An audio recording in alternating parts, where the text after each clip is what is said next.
Raider Nation. Thank you for joining us on the Only Nation podcast, brought to you by the Raider Ramble and sponsored by Chucky Stuggs. My name is Heidi, but you may know me as KevlarPromDress or even Raider Ladybug. I'm here with T3RaiderFax, and we're ready to talk some Raiders football together. All right, Heidi, I am ready to talk about a Raiders victory, so I guess I'm ready to eat some of that good old crow pie. And once again, let's talk about this victory. Big win for the Raiders. Yes, I made sure that I made an especially large piece of crow pie for you. And to make a mention, I did kiss the piece of paper with the black lipstick, and that is in the mail on the way to you. I will be anxiously awaiting its arrival. Today on the show, we'll discuss the Raiders' victory over the division rival Broncos, and then we'll set our sights on the last East Coast trip of the year during the regular season, and our first actual game of 2022, which will be in Indianapolis versus the Colts. Okay, Raider Nation, we would love to hear from you, so here's how you can get in touch with us. Give us a call on the Only Nation podcast voicemail line at 904-701-8667.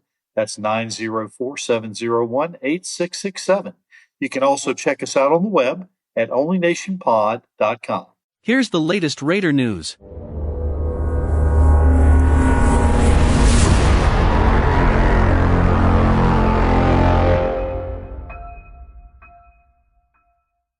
Outstanding, phenomenal, awesome, relentless.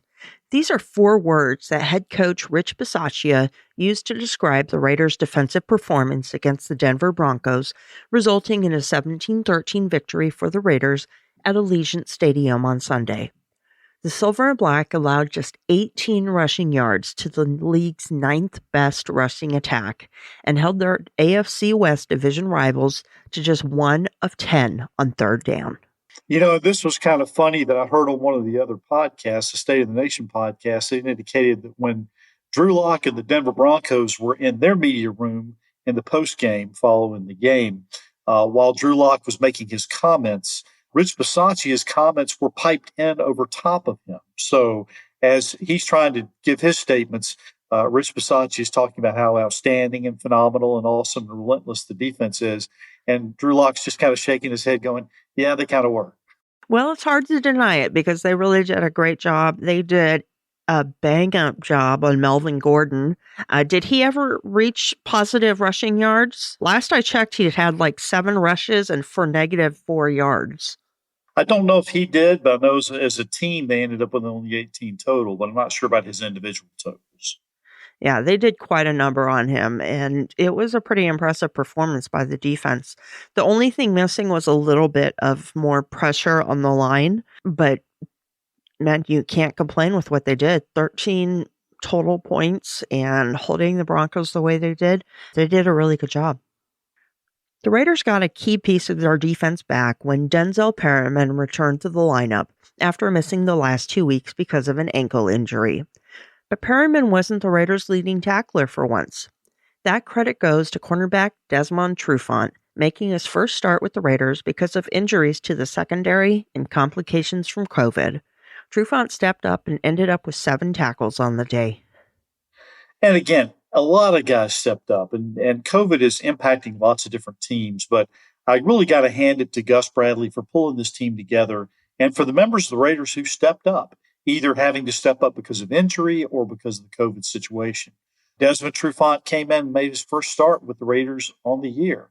Heck of a job by him coming out. And it was so nice to see Nate Hobbs come back, but a lot of the players, again, did what they needed to do. And we'll mention this later, but the fact that they were also down Jonathan Abram and Jonathan Hankins, the guys who played really did a stellar job. They really did. And I have to admit, I was a little anxious when I saw that Desmond Trufant was out there for the start, but he settled in very nicely and he did a great job.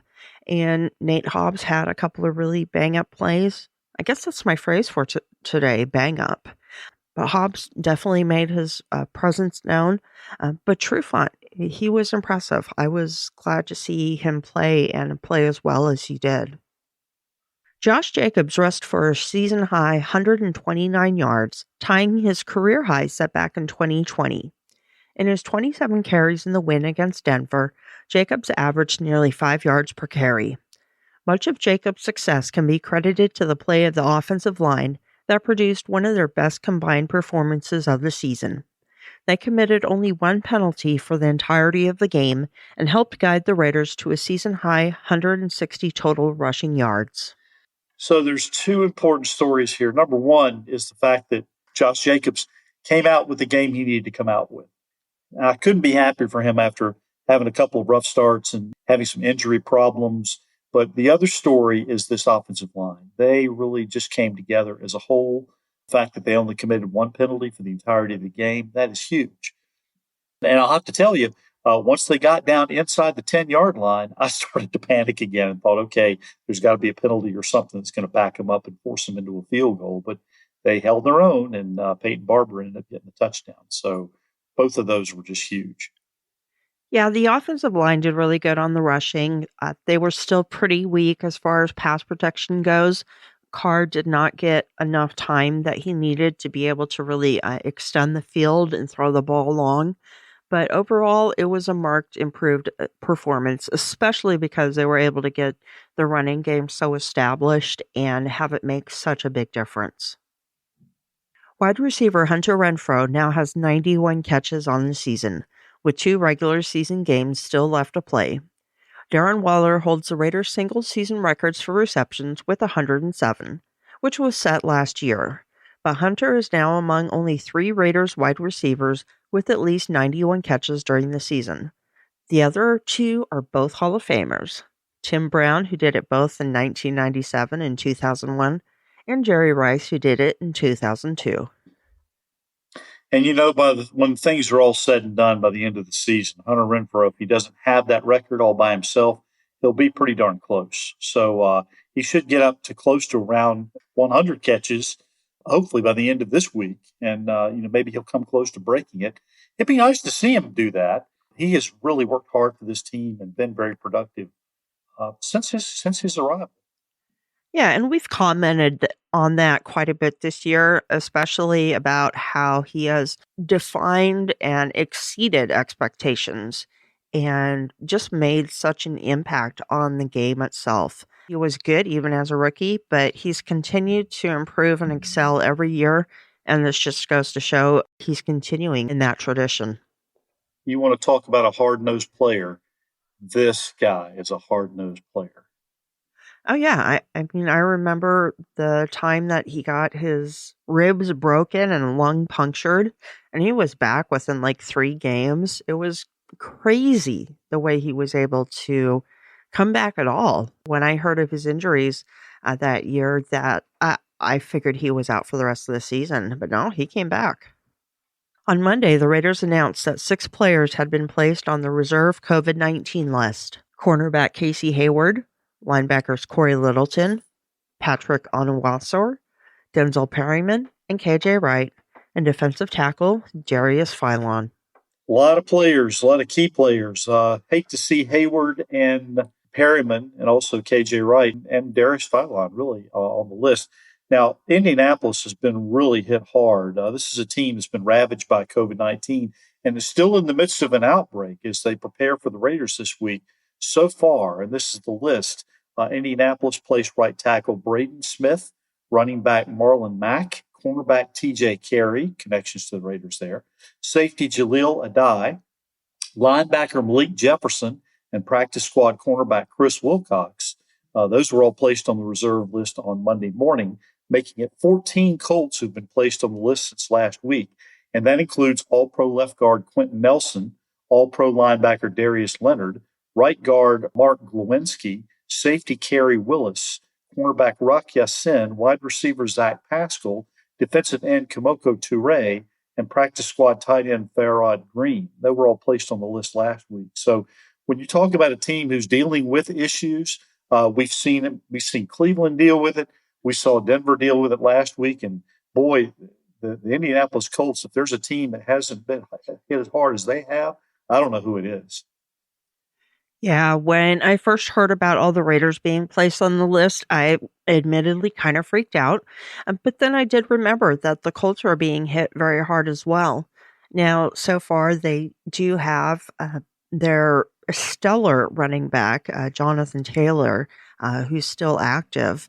But like you said, there was a running back that was put on the list, and who knows if possibly the running back room is affected. If he were to go down, that would be a huge loss for them.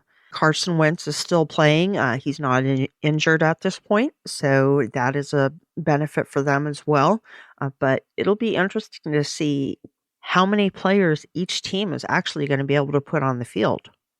And Jonathan Taylor may still be healthy going in, but he's got to have somebody block for him. And if they continue to have patchwork offensive line, that may not go well for them at all. And plus, this happens at a time when the Raiders defense is really starting to step up. And if they're able to get Hankins back on top of everything else, man, that's really going to benefit them. Yeah, but just remember, we did have to put half our defense on the COVID-19 list as well. So that is true. Yeah.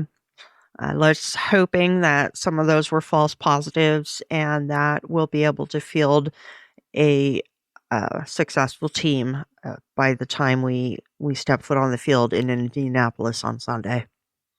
All right, Heidi, let's break down the game against the Broncos. And what did we actually see out there? Here's the good, the bad, and the ugly.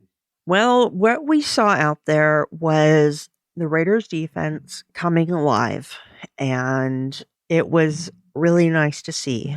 The run game made all the difference in the world because Derek Carr didn't have a really good game. He didn't do terrible, but it was just fair to Midland. It was an okay game. He was a 20-25 for 201 yards. He had a touchdown and an interception, but it wasn't one of his best performances out there. So what we saw was the running game really waking up and making a difference in the game. What was nice to see was there were actually 2 trips to the red zone that did end up in a touchdown. Now, they didn't convert to a touchdown in every trip to the end zone, but it seemed to be improved as well. So that red zone efficiency makes a difference. But that's what we really saw. We saw the defense coming together, really gelling the way that they needed to, the running game being established and show what a difference it makes. And Derek Carr just having, a serviceable day and being able to lead the team to a victory. The Raiders would certainly love to be in a different situation at this stage of the game. But with all the ups and downs this season, the Raiders have to feel good with 2 wins in a row in the month of December. A solid defensive performance, a rediscovered running game, and the chance to win the last 2 games of the season and control their own destiny toward making it into the playoffs. The defense allowed only 18 yards rushing, which is the lowest total going all the way back to 2014. With no Jonathan Hankins and no Jonathan Abram, you really have to credit guys for stepping up and holding their own. Darius Philon came back and played well. Desmond Trufant, as we mentioned, stepped up. Keyshawn Nixon played well. And I have to give props to a guy I have maligned all season long and who I thought had a solid performance. And I just want to say, good job, Dallin Levitt. Yeah, he actually really did have a pretty good game. We know that between both of us that I'm the bigger Dallin Levitt fan than you are. I, of course, do really love him as a person. Come to think of it, I like pretty much every single Raider as a person. But he did do a good job. Good old number 32, probably my favorite Raider number of all time. Mr. Marcus Allen, Hall of Famer. But good old number 32, he was there. He made a difference in the defense. And he definitely had a pretty good game. I was glad to see him out there doing that. I just wish he hit as hard as another number 32 from years past, Jack Tatum. You know what? If he hit as hard as Jack Tatum, he would probably be on IR along with Jonathan Abram. Or at least get penalized every play. And then arrested. Probably. All right. So we have predictions coming up for this coming week's game against the Indianapolis Colts. Come to speak of it. Heidi, I'm going to let you go first because I've got a surprise for you here. Oh, this sounds intriguing. It's really a toss-up because we have no idea who's even going to be on the field for either team. Now, before finding out about all the COVID-19 restrictions placed on both teams over the past couple of weeks, I still probably would have said that the Colts would come out on top. And I am going to say that I do believe the Colts will come out on top. But that prediction can really change by the time both teams hit the field on Sunday. There's just so much to be done during the week. So many more tests to be done, so many practices to run. It's really fluid to see who's even going to be in the game. But the Colts have been playing very well. They're one of the best teams in the AFC right now, possibly the best team, with, I believe, the best running back in the game right now, especially since Derrick Henry is out of the picture. I'm going to predict that the Colts do come out on top, and I am going to call for Colts victory 24-14. All right, so here's the surprise. Okay, the black lipstick kiss has been applied, and the paper it's on is in the mail. It's on the way to you. Now, I was happy to do it, and I was more than happy to admit that I've been wrong for the last 2 weeks. But let me remind everyone that the two quarterbacks the Raiders have beaten are Nick Mullins and Drew Lock. But now both the Browns and Broncos have good running attacks, and the Raiders shut them both down. But the Colts are on a roll, and Jonathan Taylor is an absolute beast. I really see the Colts winning their last 2 games of the season and preparing themselves for a deep run in the playoffs, COVID or no. It was good while it lasted, but I see the Colts winning this one by a score of 28-17. Now, I'm stepping up my game. If I'm wrong, I'm sending a $100 donation to the charity of Heidi's choice. Wow. Well, I hope that we are both wrong. I've never hoped that we've both wrong more in my life. I am putting my money where my mouth is. Hopefully, I will be paying to a charity. You'll be paying to the charity called Heidi Stabbert Charity, and you can send it to my home address, and I will make sure that it is put to good use. I figured that was the charity you would choose, but we'll see. First things first. Let's win the game. No, I would probably choose the charity that I use for my Amazon Smile account, and that would be the Cat House on the Kings. And that would be highly appropriate. Yes. To anyone who's curious, the Cat House on the Kings is one of the largest, if not the largest, no-kill cat sanctuary in the world. It is in a little town called Parlier, California, which is close to Fresno, and I have gotten many of my babies from them. There you go. Yeah. All right, T3, why don't you give us your top 3 for the week?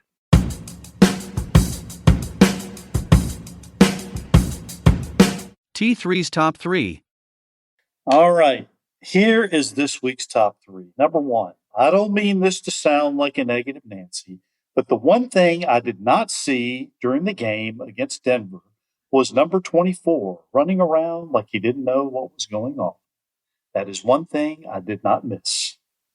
Number 2, the running game, as Heidi said, made all the difference in the world.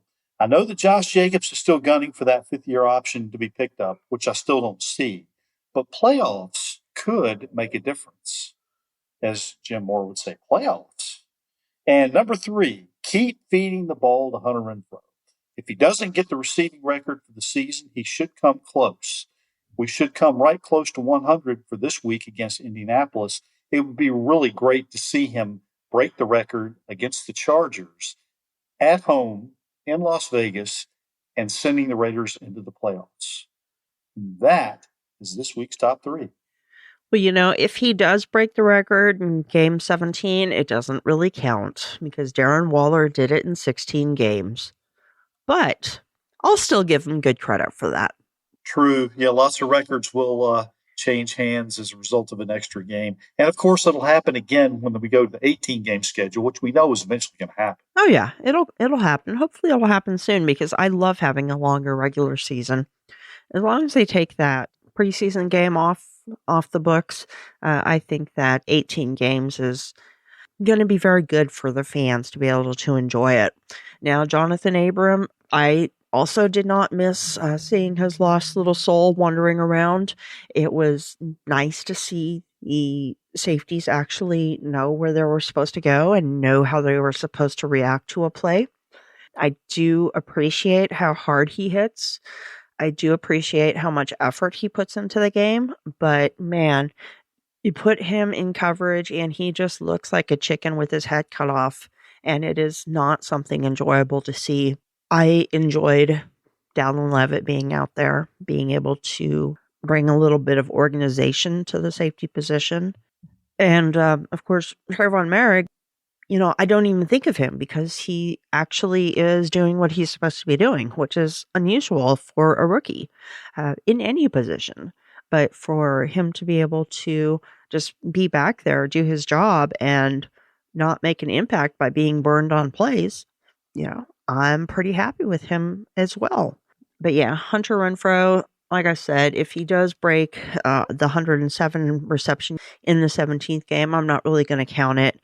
But let's face it, he's at 91 receptions right now. That is pretty dang impressive. And for him to be up there with Tim Brown and Jerry Rice, the company alone says how impressive that is. That is rarefied air indeed. Yeah. And yeah, Josh Jacobs, it was so nice to see him being able to churn out some yardage on the ground. He had a pretty lackluster year coming up to the point against the Broncos. He only had 500 and some yards rushing on the season. And while he did have impact as far as touchdowns goes, he really had kind of a weak year. And it was nice to see him kind of back in the saddle and being an impressive player and really making an impact and making a difference in the game.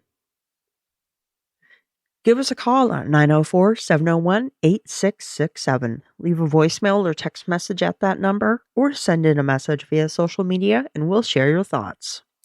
And why don't you tell us what's going on with Raider Roots this week, T3? All right, Heidi, this week, the year will be 1979, and Tom Flores, who is now finally in the Hall of Fame, takes over for John Madden as the new coach of the Raiders. Sounds like it's worth listening to. I will be anxiously awaiting its publishing. And T3, why don't we find out what we do or we don't know?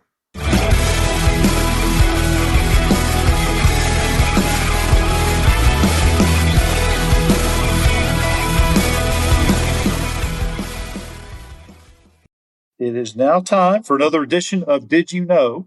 In this segment, I will ask Heidi and the rest of our listening audience a Raiders-related question with 3 possible answers to choose from. It's multiple choice, so just give it your best guess. So here goes. Here's this week's question. And Heidi, I don't expect you to know the answer for this one, but it's kind of a fun little trivia question here. In 1984, the Raiders drafted a running back named Joe McCall in the 3rd round. Now, Joe, who came out of Pittsburgh, played only one season, and in 1984, he got his only NFL carry for a pickup of 3 yards against this NFL team. Who is the only team that Joe McCall got a rushing attempt against? Is it A, the Green Bay Packers, B, the Kansas City Chiefs, or C, the Houston Oilers? Well, you're right. I don't seem to recall that single solitary carry of his career, nor do I recall John McCall, period. Although that was during a time when we did have a few decent running backs on the roster. We did. Yeah, we did. I'm just going to go with C, the Tennessee Titans. Dang it. C, the Houston Oilers. There you go. That's okay. Same organization, same franchise, different logo and different location. But you're absolutely right. The answer is the Houston Oilers. It was in the very first game of the 1984 season. Joe McCall, 3rd-round pick for the Raiders, got 1 carry for 3 yards. That was his only carry in his NFL career. He only lasted with the Raiders 1 year. His NFL career was very short. And there it is. So the answer is C, the Houston Oilers. And there's the connection with Joe McCall, our 3rd-round pick from 1984. And that is this week's version of Did You Know? I'm on a roll. Yeah, baby. You are. All right. Ladies and gentlemen, it is now time for Heidi's Heroes. Flying away on a wing and a prayer. Who could it be? This week's hero is going to be a game hero, and it's actually not even going to be a single game hero. And we've already talked about him because what he did was so freaking impressive. It is very obviously Mr. Hunter Renfrow. He is a gentleman who has had 91 receptions this year, and man, has he made a difference on the Raiders.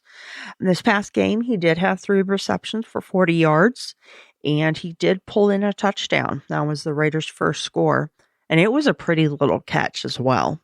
Basically, Hunter has just been the rock that the Raiders needed, especially in the absence of Darren Waller. He's really stepped up to the plate, and he has made all the difference in the world. I just really can't say enough about him.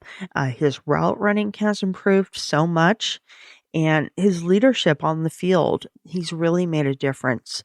He is the guy that the Raiders look to and rely on, and he's made such an absolute difference. I've loved watching him play, and he's simply put, he's my hero for this week. Now, that doesn't mean that I'm ignoring the rest of the guys on the team. Josh Jacobs definitely deserves an honorable mention for his performance this week. 129 yards on 27 attempts, for an average of, like we already said, almost 5 yards, 4.8 yards per attempt, and a long rush of 19 yards. The only thing he didn't pull out was a touchdown this week, so I think that's kind of why I made him an honorable mention and not the actual hero. But Hunter Renfrow, you are my hero this week, and Josh Jacobs, you are definitely my runner-up honorable mention. Not only is Hunter Renfrow a hero, but he is one tough hombre. Let me tell you this. If Al Davis were alive today, he would be buying Hunter Renfrow dinner every night. He is the kind of grinder that Al Davis would not have only admired, but would have held up as an example for the rest of the team. He is a leader, but he is a team guy. He does not toot his own horn. He goes about his business. He elevates everyone around him. He goes out and works himself to death. He's usually the first one out on the field, one of the last ones to leave for practice. And it's just a guy that Al Davis would have hold up as a role model for the entire organization. I strongly believe that. And it's no wonder that there are so many likenesses and comparisons between him and Fred Biletnikoff. I just can't get over some of the similarities in terms of him being the clutch performer week in and week out, and the guy that Derek Carr looks for consistently. Yeah, he is like the Rock of Gibraltar this year. He's made such a difference on the team for a little fifth-round pick to make the impact that he has. And they knew when they picked him that he was going to make an impact, even as a rookie. But the fact that he just continues to be so impressive game after game, year after year, it just blows me away. And they still have him returning punts, too. Yeah. Which worries me. They have him doing so much. But I think they need to take a little bit off his plate. But he does everything so well. He really does. And that about does it for this week on the Only Nation podcast. We'd like to thank our sponsor for this episode, Chucky's Thugs. Check them out. If you'd like to help support the show, you can send in a donation at paypal.me/onlynationpod. You can find me, Heidi Stabbert, on social media as at KevlarPromDress on Twitter and Instagram, or Heidi Stabbert on Facebook. You can also find me on YouTube on Captain Jack Rackham's channel every other Tuesday night. Join the DC wench Peggy Holmes and Andrea Trask on the Captain and His Wenches show. All right, Raider Nation, we want you with us every step of the way during the regular season. There's only 2 weeks left. Here's what we'd like you to do. Send us your name and address so we can send you some free Raiders swag and podcast stickers. Call us and tell us what you want to know. Throw us an interesting nugget that we can use in one of our upcoming episodes and become a part of what we're doing here. Remember, this is the Only Nation, and we want you to be a part of it. So call us, 904-701-8667. That's 904-701-8667. Call us now and join the Only Nation podcast family. There are 2 easy ways to find me on social media. You can send me a tweet at T3_sports703, or you can hit me up on Facebook at Tom, Thom Jones. I want to also thank you for your continued support of the Raider Roots podcast. As we mentioned this week, we're going back to the year 1979 and Tom Flores' first year as head coach of the then Oakland Raiders. As always, we look forward to hearing from you. Until next time, everyone, go Raiders. We are not just a nation. We are the only nation.